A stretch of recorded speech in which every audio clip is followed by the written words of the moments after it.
Hi scholars, it's Miss Dunn. Today we're going to be counting items in different arrangements. And as you know, we've been counting items all year long.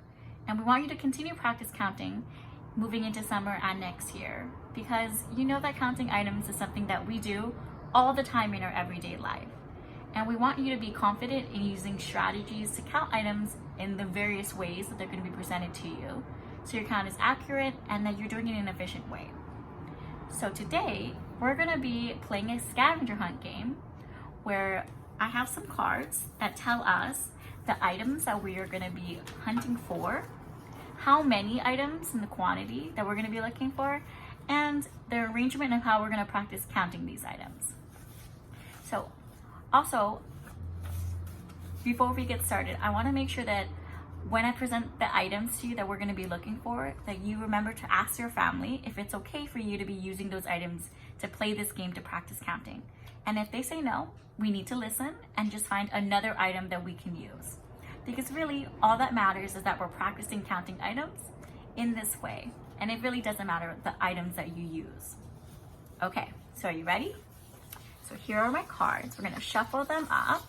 And the first item that we're gonna be searching for is utensils. So that could be like chopsticks, forks, spoons. Again, double check with your family to make sure it's okay. We're gonna find 14 of them and we're gonna be counting in a line.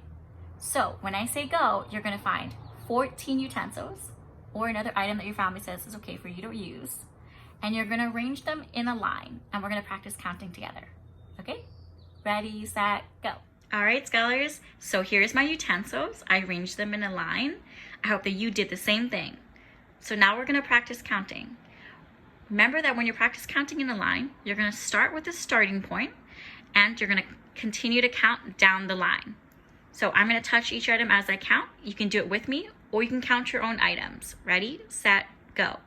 1, 2, 3, 4, 5, 6, 7, 8, 9, 10, 11, 12, 13, 14. The last number we said is 14.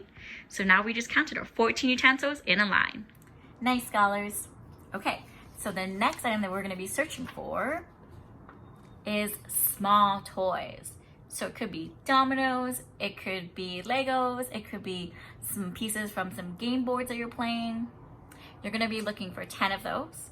And the way that we're gonna practice counting these items is in a circle.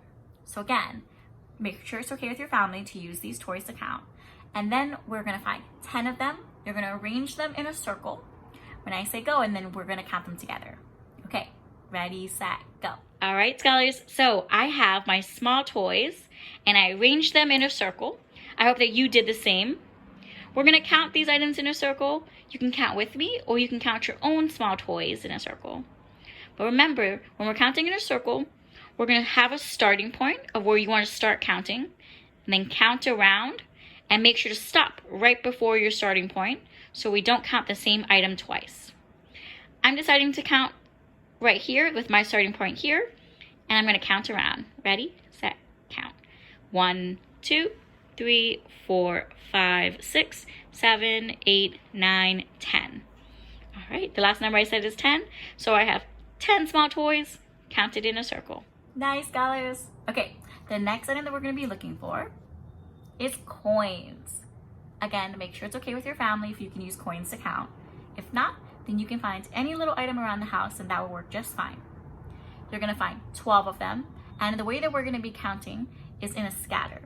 So when I say go, you're going to find 12 coins or 12 little items, and you're going to arrange them in a random way in the place that you're counting. Ready, set, go. All right, scholars, so I have my coins. I arranged them in a scatter or randomly on the table. I hope that you found your items too and you arranged it in the same way. Remember that when we're counting in a scatter, we have a starting point of where we want to start counting our items. And then we're making an invisible path along our items so we know exactly where we're counting and we don't count any item twice. Okay, you can count along with me with my coins or you can count your own. Ready, set, count. 1, 2, 3, 4, 5, 6, 7, 8, 9, 10, 11, 12. Great, the last number I said is 12, so I have 12 coins. Nice counting, scholars. Okay, I have one more for you. we're gonna be looking for shoes. Make sure it's okay with your family if you use shoes to count. If it's not, find something else and it'll work just fine. So we're gonna find 8 shoes or something else, and we're gonna practice counting in groups. So you're gonna decide what's the just right way for you to arrange your shoes or other items in ways that you can count. So if you know how to count by 2s, then maybe you're gonna be arranging your shoes in a group of 2. If you want to count on from a group of 5 and then some more 1s, you may make a group of 5 and some more. So you get to decide. When I say go, you're gonna find your 8 shoes, arrange them in groups. Ready, set, go. All right, scholars, so I found my shoes. I remember that we're counting these shoes in groups. I've decided to count with a group of 5 at the top here, and then some more 1s. So I'm gonna use the counting strategy of counting on, holding that number 5 and that quantity 5 in my brain, and then counting on from there. Why don't you count with me? Ready, set, count. 5, 6, 7, 8. Great, the last number I said is 8, so I have 8 shoes. I'm also noticing that I have pairs in my shoes, and since I know how to count by 2s, I can count in another way too.